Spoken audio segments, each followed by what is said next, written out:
प्यारे भाई बहनों, ओम शांति। जरा एक स्थिति की कल्पना कीजिए। मान लीजिए कि हम किसी एयरपोर्ट के वेटिंग लाउंज में बैठे हैं जी। और हमें पता है कि बस कुछ ही घंटों में हमारे घर जाने वाली फ्लाइट उड़ान भरने वाली है। जी।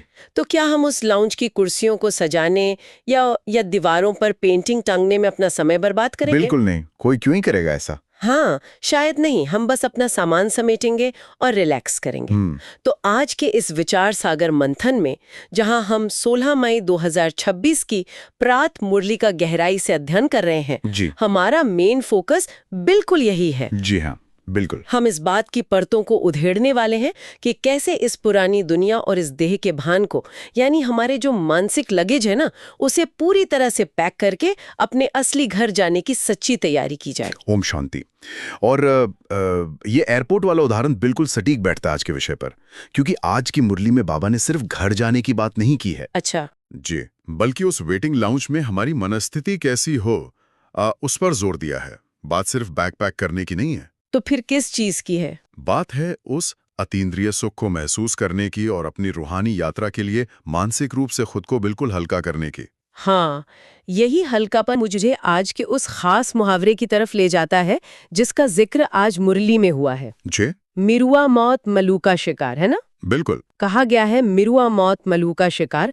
अब जो लोग इसे पहली बार सुन रहे हैं, उन्हें शायद ये थोड़ा गूढ़ लगे। जाहिर सी बात है। जहां तक मैं समझ पा रही हूँ, यहाँ बात इस नशे की हो रही है कि हम मलूक यानी बिल्कुल हल्के फरिश्ते के समान बनकर अपने माशूक यानी बेहद के बाप के साथ घर जाने वाले हैं। एकदम सही पकड़ा आपने। लेकिन मेरी उलझन ये है कि हम खुद को हल्का तो करना चाहते हैं, पर वो हो नहीं पाता। मुरली में सर्प का यानी सांप का बहुत ही क्लासिक उदाहरण दिया गया है। हाँ, कि कैसे वो अपनी पुरानी खाल छोड़ देता है। जी, और वो बहुत ही सहजता से पुरानी खाल को छोड़ देता है और नई ले लेता है। उसे उस पुरानी खाल से कोई मोह नहीं होता। पर हम इंसानों के साथ ऐसा क्यों नहीं होता? ये ना एक बहुत ही गहरा मनोवैज्ञानिक सवाल है। देखिए, हम इंसानों और उस सांप में एक बुनियादी फर्क है। कैसा फर्क? आइडेंटिटी का, या कह लें पहचान का। सांप जानता है कि खाल सिर्फ एक आवरण है, वो खुद वो खाल नहीं है। हाँ, वो तो है। लेकिन हमारी समस्या क्या है? जन्म जन्मांतर से, मतलब कई जन्मों की यात्रा में हमने इस देह रूपी खाल को इतनी बार पहना है कि अब हमारी पहचान इसी से जुड़ गई है। हम खुद को शरीर ही समझने लगे हैं। मतलब ये कुछ ऐसा हो गया कि मान लीजिए वसंत ऋतु आ गई है, मौसम बहुत सुहाना हो गया है, लेकिन हमने सर्दियों का एक बहुत भारी पुराना और मैला कोट पहना हुआ है। बिल्कुल सटीक उपमा है। हम जानते हैं कि वो कोट अब हमारे काम का नहीं है, वो हमें पसीने से तर कर रहा है, फिर भी हम उस कोट को उतारने से डरते हैं क्योंकि हमें लगने लगा है कि वो कोट ही हमारी त्वचा है। हाँ, हम उस कोट को इसलिए नहीं उतार पाते क्योंकि हमारे अंदर एक बहुत गहरा असुरक्षा का भाव है। असुरक्षा कैसे? मतलब अगर मैं ये देह नहीं हूँ, अगर मैं ये पद, ये रूप, ये सामाजिक रुतबा नहीं हूँ, तो फिर मैं क्या हूँ? ओहो, ये तो बहुत गहरी बात है। इसी देह अभिमान की गहरी जड़ को तोड़ने के लिए ही मुरली में एक बहुत ही व्यवहारिक और बहुत पुराने उदाहरण का जिक्र किया गया है। आप उस चूतियों वाले कपड़े की बात कर रहे हैं? जी हाँ, बाबा ने कहा था कि देह अभिमान तोड़ने के लिए 108 चूतियों वाले यानी पैबंद लगे हुए कपड़े पहनो। मैं यहाँ थोड़ा रुकना चाहूंगी, क्योंकि पैबंद लगे हुए कपड़े पहनने का लॉजिक क्या है? देखिए, मतलब आज के जमाने में अगर हमें समझें, तो क्या ये सिर्फ एक कर्मकांड है या इसके पीछे कोई गहरा मनोविज्ञान काम कर रहा है? इसके पीछे विशुद्ध मनोविज्ञान है। इसे ऐसे सोचिए, मान लीजिए आपके पास बहुत पैसा है। ठीक है। आप बड़े बड़े आदमियों या कह लें जवाहरियों से मिल रहे हैं। आपका जो ईगो है, आपका अहंकार, वो आपके महंगे कपड़ों और आपकी बाहरी दिखावट पर टिका है। हाँ, लोग तो अक्सर कपड़ों से ही जज करते हैं ना। बिल्कुल। लेकिन अगर आप जानबूझकर ऐसे कपड़े पहनते हैं जिन पर 108 पैबंद लगे हैं, तो सबसे पहले क्या टूटेगा? शायद वो झूठा अहंकार। एकदम सही। आपका वो जो झूठा अहंकार है, वो दुनियावी शान और शौकत का नशा है ना, वो चूर चूर हो जाएगा। अरे वाह, ये तो एक तरह की शॉक थेरेपी हो गई। जी, ये एक शॉक थेरेपी ही थी, आत्मा को देही अभिमानी बनाने की, ये याद दिलाने की कि तुम्हारा असली मूल्य तुम्हारे बाहरी आवरण से नहीं है। समझ रही हूँ। इसीलिए कहा गया है कि ये ज्ञान सारा दिन बुद्धि में एक एक बूंद करके टपकना चाहिए। ये टपकना शब्द मुझे बहुत पसंद आया। मतलब ये कोई एक दिन का क्रैश कोर्स नहीं है, रोज की प्रैक्टिस है। जी, बिल्कुल। लेकिन यहाँ बात एक और गहरे स्तर पर चली जाती हैं। जब हम उस पुरानी खाल या कोट को छोड़ने की बात करते हैं तो मुझे ये बात थोड़ी खटकती है कि हमारी ये खाल या कहें हमारी ये जो आत्मा है असल में इतनी मैली हुई कैसे? बहुत ही वाजिब सवाल है। क्योंकि आत्मा तो अभौतिक है, नॉन फिजिकल है। मुरली कहती है कि आत्मा में समय के साथ खाद पड़ गई है, मतलब अलॉय पड़ गया है। एक निराकार चीज में कोई भौतिक खाद कैसे मिल सकती है? ये बहुत ही शानदार सवाल है और यहीं पर हमें सृष्टि चक्र के उन 4 युगों के पीछे के मैकेनिज्म को समझना होगा। वो जो गोल्डन, सिल्वर, कॉपर और आयरन एज है। हाँ, जब मुरली आत्मा में खाद पड़ने की बात कहती है तो वो किसी धातु की बात नहीं कर रही है। तो फिर ये खाद क्या है? ये खाद है कंडीशनिंग, वो मनोवैज्ञानिक आघात या ट्रॉमा, हमारा बढ़ता हुआ अहंकार और बाहर की चीजों से हमारी आसक्ति। अच्छा, तो ये मानसिक स्तर पर है। जी, जैसे जैसे आत्मा जन्म लेती है, हर जन्म के अनुभव, डर और इच्छाएं उस पर एक परत चढ़ाते जाते हैं। जैसे किसी बर्तन पर मैल जमता जाता है। जी, बिल्कुल वैसे ही। जैसे शुद्ध सोने में दूसरी धातुएं मिलाकर उसे कमजोर कर दिया जाता है, वैसे ही आत्मा जो कभी गोल्डन एज में 100% शुद्ध थी, उसमें इन विकारों और देह अभिमान की अलॉय या कहें मिलावट हो गई है। अगर मैं इसे सही समझ रही हूँ तो ये खाद असल में हमारे वे पुराने संस्कार हैं जो हमने सदियों से इकट्ठे किए हैं। एकदम सही। तो अब सबसे बड़ा सवाल ये आता है कि इस अभौतिक खाद को निकाला कैसे जाए? दुनिया में तो एक बहुत सीधा सा सिस्टम बना हुआ है। वो नदियों वाला? हाँ, पाप धोने या पवित्र होने के लिए लोग नदियों में डुबकी लगाते हैं। तो क्या उससे खाद निकलेगी? और यही सबसे बड़ी भ्रांति है। मुरली में बहुत ही स्पष्ट रूप से शारीरिक स्नान और रूहानी स्नान का अंतर समझाया गया है। वो कैसे? बाबा कहते हैं कि लोग सोचते हैं कि गंगा स्नान करने से या किसी नहर में नहाने से वे सतोप्रधान बन जाएंगे। हाँ, यही तो मान्यता है। लेकिन जरा सोचिए, पानी आपके भौतिक शरीर की चमड़ी को तो साफ कर सकता है, लेकिन क्या पानी आपके मन के अंदर बैठे हुए लोभ, मोह या अहंकार को धो सकता है? नहीं, पानी तो मन तक पहुंच ही नहीं सकता। बिल्कुल नहीं। आत्मा की इस मनोवैज्ञानिक खाद को निकालने के लिए ज्ञान स्नान और मन मना भव के मंत्र की जरूरत है। यहीं पर मुझे काउंटर सवाल करना है। जी पूछिए। दुनिया भर के शास्त्र, तपस्या और हठ योग बहुत मेहनत मांगते हैं। मुरली में ही जयपुर के म्यूजियम का उदाहरण दिया गया है जहां हठ योग के सैंपल्स रखे हैं। हाँ, वो चित्र रखे हैं वहाँ। लोग कांटों पर सो रहे हैं, एक पैर पर खड़े हैं, अपने शरीर को कितना कष्ट दे रहे हैं। हाँ। और दूसरी तरफ राजयोग का ये जो मंत्र है, मन मना भव, यानी सिर्फ अपने मन को बाप की याद में लगाना, ये सुनने में बहुत आसान नहीं लगता। मतलब आप आराम से सोफे पे बैठ के सोच रहे हैं और आपको लगता है कि आप उन हठ योगियों से ज्यादा बड़ी तपस्या कर रहे हैं। क्या ये एक तरह का आसान रास्ता या इजी वे आउट नहीं है? ये बहुत ही आम धारणा है, लेकिन असलियत इसके बिल्कुल विपरीत है। देखिए, शारीरिक कष्ट सहना, जैसे एक पैर पर खड़े रहना, ये निश्चित रूप से इच्छा शक्ति दिखाता है। हाँ, आसान तो वो भी नहीं है। पर क्या आपको पता है कि इंसान एक पैर पर खड़े होकर भी अपने मन में किसी से बदला लेने की योजना बना सकता है? अरे बाप रे, ये तो मैंने सोचा ही नहीं। शरीर को बांधना आसान है, लेकिन एक आजाद भटकते हुए मन को एक जगह टिकाना न दुनिया का सबसे मुश्किल काम है। मन मना भव शारीरिक रूप से आसान है, पर इसमें जो मेहनत है वो पूरी तरह से मानसिक है। तो आप कह रहे हैं कि ये एक तरह की मेंटल रेसलिंग है, मानसिक कुश्ती। बिल्कुल। जब शरीर और दुनिया का भान बार बार अपनी तरफ खींचता है, मान लीजिए आपका फोन बज रहा है, ऑफिस की टेंशन है, किसी ने आपका अपमान कर दिया है। हाँ, रोजमर्रा की जिंदगी में ऐसा ही होता है। तो उस भारी शोरगुल के बीच अपनी बिखरी हुई बुद्धि को, अपने संकल्पों को समेटकर एक ही जगह, एक ही परमपिता की याद में टिकाना, ये असली पुरुषार्थ है। वाकई फोकस करना बहुत मुश्किल है। ये मनमना भव एक तरह का रीसेट बटन है। Reset button? जी, जब आप अपने मन को एक पूरी तरह से शुद्ध और बिना शर्त वाले स्रोत यानी परमात्मा से जोड़ते हैं, तो आत्मा धीरे धीरे अपनी उस पुरानी कंडीशनिंग या खाद को भूलने लगती है। अच्छा, इसीलिए तो इसे ज्ञान स्नान कहा गया है। ये वाकई सोचने का नजरिया बदल देता है। बिल्कुल। ये तो बात हो गई मन को टिकाने की। जी। लेकिन जब हम इस मानसिक तपस्या की बात करते हैं तो अक्सर लोगों को लगता है कि इतनी गहरी एकाग्रता के लिए तो सब कुछ छोड़-छाड़ कर किसी गुफा या जंगल में जाना पड़ेगा। हाँ, संन्यास की धारणा यही कहती है। पर यहाँ से मुरली का एक बहुत ही व्यवहारिक और मेरा पसंदीदा हिस्सा शुरू होता है, डबल कोर्स और गृहस्थ व्यवहार का विषय। और यही राजयोग की सबसे बड़ी और कह सकते हैं क्रांतिकारी खूबी है। ये प्रवृत्ति मार्ग है, निवृत्ति मार्ग नहीं। मतलब हमें भागना नहीं है? बिल्कुल नहीं। हमें अपना घर परिवार नौकरी पेशा छोड़कर भागना नहीं है। जंगलों में जाकर शांत रहना कोई बड़ी बात नहीं है, क्योंकि वहां आपको परेशान करने वाला कोई है ही नहीं। सही बात है। वहाँ ट्रिगर करने वाला ही कौन है?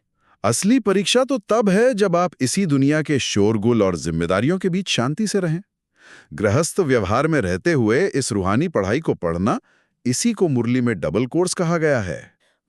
मतलब दो काम एक साथ? जी, आप दुनिया की जिम्मेदारियां भी निभा रहे हैं और साथ ही साथ रूहानी सर्विस भी कर रहे हैं। पर जरा प्रैक्टिकल होकर सोचिए। जी बताइए। ये डबल कोर्स वाली बात सुनने में तो बड़ी अच्छी लगती है, लेकिन अगर हम इसे रोजमर्रा की जिंदगी पर लागू करें तो मान लीजिए कोई इंसान सुबह 9 से शाम 5 बजे तक फुल टाइम नौकरी कर रहा है। बिल्कुल, बहुत लोग करते हैं। बॉस की डांट सुन रहा है, फिर घर आके परिवार संभाल रहा है, और ऊपर से आप कह रहे हैं कि उसे रूहानी सर्विस भी करनी है। हाँ, तो इसमें क्या परेशानी है? ये तो ऐसा हो गया जैसे कोई दिन भर मजदूरी करे और रात में पीएचडी की पढ़ाई करे।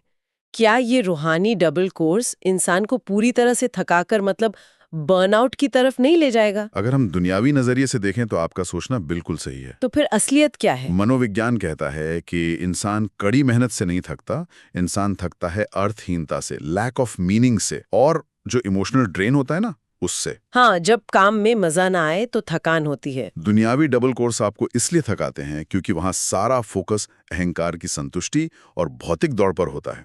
लेकिन जब हम रूहानी डबल कोर्स की बात करते हैं तो पूरा मैकेनिज्म ही बदल जाता है। मैकेनिज्म बदल जाता है? बदलता हाँ। मतलब कैसे, थोड़ा समझाएं। जब आप सर्विस की भट्टी में होते हैं, जब आप खुद को एक निमित्त यानी सिर्फ एक इंस्ट्रूमेंट समझकर काम करते हैं, तो आप अपनी ऊर्जा खुद से नहीं बल्कि उस सुप्रीम पावर से ले रहे होते हैं। अच्छा, तो खुद का कुछ नहीं जा रहा? उदाहरण के लिए, जब आप ऑफिस जाते हैं तो आप इसे ऐसे नहीं देखते कि मुझे पैसे कमाने के लिए बोरिंग काम करना है। तो फिर कैसे देखते हैं? आप इसे ऐसे देखते हैं कि मैं इस तनाव से भरे ऑफिस में एक शांत लाइट हाउस हूं। ये नजरिया काम को बोझ से बदलकर एक पर्पस बना देता है। अरे वाह, ये शिफ्ट तो बहुत कमाल का है। इससे थकान नहीं होती, बल्कि मुरली के शब्दों में कहें तो आत्मा उड़ती कला का अनुभव करती है। उड़ती कला को अगर हम जमीन पर उतार कर समझें तो इसका मतलब कोई हवा में उड़ना तो है नहीं? बिल्कुल नहीं। इसका मतलब है वो मानसिक अवस्था जहां मान लीजिए अचानक से जिंदगी में कोई बहुत बड़ा संकट आ गया, जी, कोई बड़ा आर्थिक नुकसान हो गया, और बजाय इसके कि हम डिप्रेशन या एंजाइटी में चले जाएं, हम अंदर से बिल्कुल शांत, स्थिर और अछूते रहते हैं, जैसे हम सच में जमीन की उस उथल-पुथल से बहुत ऊपर उड़ रहे हो, है ना? यही है। हाँ, कन्याओं का तो विशेष गायन है। बताया गया है कि कैसे कन्हैया या गोपाल नाम वास्तव में कन्याओं और गोपों की इसी पवित्रता और सेवा भावना के कारण ही पड़ा है। ये बहुत सुंदर बात है। और सर्विस की वृद्धि के बारे में जो कहा गया है वो भी बहुत दिलचस्प है। हाँ, बाबा ने भविष्यवाणी की है कि कैसे प्रदर्शनी और प्रोजेक्टर के फैशन से ज्ञान गांव-गांव तक पहुंचेगा। जी, ये तकनीक के माध्यम से संदेश को हर जगह पहुंचाने की बात है। लेकिन इसमें मुझे सबसे चौंकाने वाली बात ये लगी कि जो नए आने वाले बच्चे हैं ना, वो कभी-कभी पुराने बच्चे जो 3-4 नंबर पर थे उनसे भी आगे निकल जाते हैं। ये इस रूहानी यात्रा का एक बहुत बड़ा सच है। यहाँ कोई कॉर्पोरेट सीनियरिटी काम नहीं करती। मतलब कोई वेटिंग लिस्ट नहीं है? बिल्कुल नहीं कि जिसने जितने ज्यादा साल गुजारे हैं वही सबसे आगे बैठेगा। हाँ। ऐसा नहीं है। तो फिर क्या सिस्टम है? एक बिल्कुल नया व्यक्ति जिसके अंदर पुरानी कोई कंडीशनिंग नहीं है और जिसकी लगन 100% है, वो अपनी उस उड़ती कला के कारण उन लोगों से बहुत आगे निकल सकता है जो सालों से ज्ञान में हैं। अच्छा, जो पुराने हैं वो पीछे कैसे रह जाते हैं? क्योंकि शायद वो एक आदत या दिनचर्या में फंस गए हैं। ये पूरी तरह से तीव्रता और फोकस का खेल है, समय का नहीं। ये तो बहुत ही प्रेरणादायक है। मतलब आज इसी वक्त से जो भी इस यात्रा को पूरी शिद्दत से शुरू करे वो सबसे आगे जा सकता है। जी हाँ, दरवाजे सबके लिए खुले हैं। अब इस पूरी चर्चा को जीवन में कैसे उतारा जाए, ये सबसे अहम है।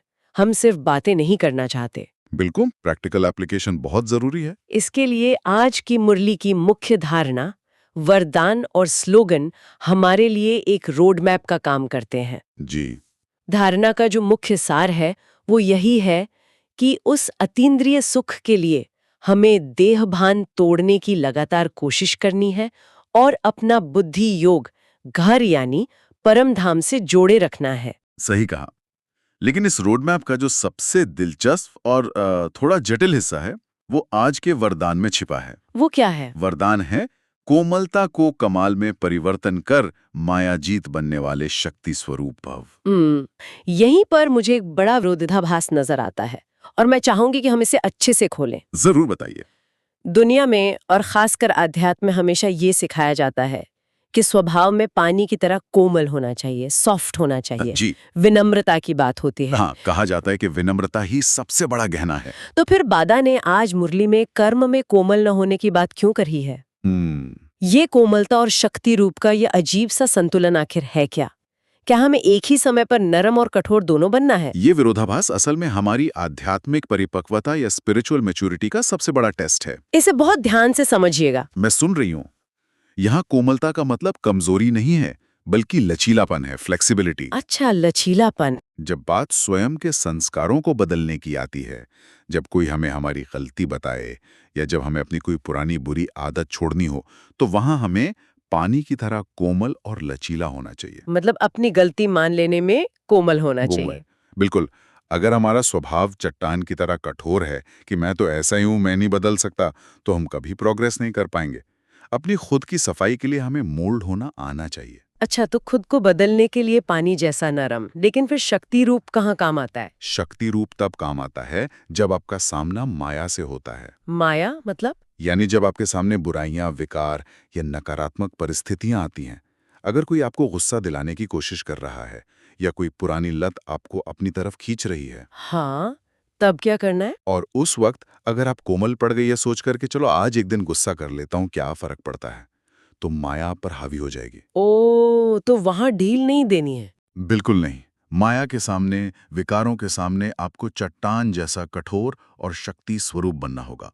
आपके चेहरे और नयन चैन से वो दृढ़ता दिखनी चाहिए कि कोई भी नकारात्मक चीज आप पर असर न कर सके। ये तो सच में कमाल का विश्लेषण है। मतलब जहां खुद को सुधारना हो, वहां अपना सारा अहंकार छोड़कर मोम की तरह पिघल जाओ। जी, लेकिन जहां बाहर की बुराइयां हमला करें, वहां फौलाद का कवच पहन लो। एकदम सही सारांश निकाला आपने। और मुझे लगता है कि इसी कवच को पहने रखने की जो चाबी है, वो आज के स्लोगन में दी गई है। हाँ, स्लोगन क्या है आज का? स्लोगन कहता है, त्रिकालदर्शी की सीट पर सेट होकर हर कर्म करो, तो माया दूर से ही भाग जाएगी। बहुत सुंदर। त्रिकालदर्शी का मतलब है तीनों कालों, भूत, वर्तमान और भविष्य को देखने वाला। बिल्कुल। और इससे हम अगर प्रैक्टिकल लाइफ में उतारें तो त्रिकालदर्शी की सीट असल में एक जूम आउट करने की क्षमता है। Zoom out? जी, जब आप अपनी जिंदगी को एक बहुत छोटे नजरिए से देखते हैं कि आज मेरे साथ ये बुरा हो गया, आज मुझे ये नहीं मिला, तो आप छोटी छोटी बातों में फंस जाते हैं,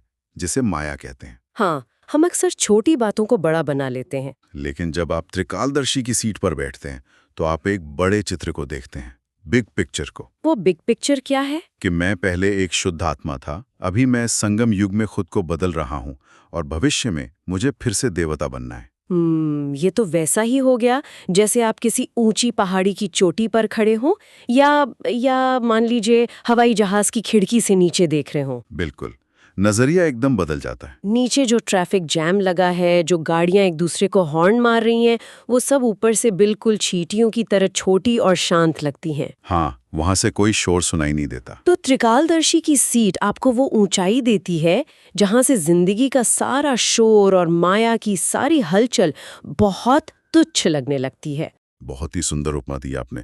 जब आप उस ऊंचाई से हर कर्म करते हैं तो माया आपको छू भी नहीं सकती, क्योंकि आप उसकी पहुंच से बहुत ऊपर उठ चुके हैं। तो अगर हम आज की इस पूरी गहरी चर्चा के मोतियों को एक धागे में पिरोएं, तो हमारी बात शुरू हुई थी उस एयरपोर्ट के लाउंज से। जी, वो वेटिंग लाउंज, जहां हमने इस पुरानी देह रूपी खाल से अपना मोह छोड़ना है। हमने समझा कि हमारी आत्मा रूपी सोने में जन्म जन्मांतर के ट्रॉमा और अहंकार की जो खाद पड़ गई है, उसे बाहर के पानी से नहीं बल्कि मन मनाभव के मानसिक रीसेट बटन से साफ करना है। बिल्कुल सही। फिर हमने देखा कि इसके लिए दुनिया छोड़कर भागने की जरूरत नहीं है, बल्कि गृहस्थ के शोरगुल में रहते हुए डबल कोर्स करके उस शांत लाइट हाउस की तरह काम करना है। जी, प्रवृत्ति मार्ग में रहते हुए। और सबसे अहम बात, अपने अंदर के बदलाव के लिए पानी जैसा कोमल लेकिन बुराइयों के खिलाफ चट्टान जैसा शक्ति स्वरूप बनना है। ये ना सिर्फ एक विचार सागर मंथन नहीं है, ये एक पूरी जीवन शैली का ब्लूप्रिंट है जिसे हम हर दिन जी सकते हैं। बिल्कुल। और इसी जीवन शैली को और भी गहरा बनाने के लिए हम इस चर्चा को ऐसे ही खत्म नहीं करेंगे। हम सभी सुनने वालों के लिए एक ऐसा विचार छोड़कर जा रहे हैं जिस पर आप आज पूरा दिन मनन कर सकें। जी, आज की मुरली के अंत में एक बहुत ही शक्तिशाली अव्यक्त इशारा दिया गया है। हाँ, बाबा ने उस इशारे में स्पष्ट कहा है कि सर्विस सिर्फ वाणी से, यानी सिर्फ बोलकर या ज्ञान सुनाकर नहीं होती। तो फिर कैसे होती है? असली सर्विस हमारी स्थिति से होती है, हमारे स्टेट ऑफ माइंड से। साकार बाप ने अपनी अथक और एक रस स्थिति से जो उदाहरण पेश किया, हमें वही बनना है। ये तो बहुत ही गहरी बात है। तो आज दिन भर के लिए खुद से ये गहरा सवाल पूछिए। जब आप बिल्कुल चुप होते हैं, जब आप कोई शब्द नहीं बोल रहे होते, तब आपकी वो खामोशी, आपकी वो आंतरिक स्थिति आपके आसपास के लोगों को क्या संदेश दे रही होती है? क्या आपका मौन भी उतना ही शक्तिशाली, एक रस और अडोल है, जो बिना कुछ कहे ही दूसरों को शांति का अनुभव करा दे? क्या आपका ऑरा ही लोगों की थकावट मिटा सकता है? इस सवाल पर विचार कीजिएगा। बहुत ही सुंदर विचार हैं ये। आज के विचार सागर मंथन में बस इतना ही। ओम शांति। ओम शांति।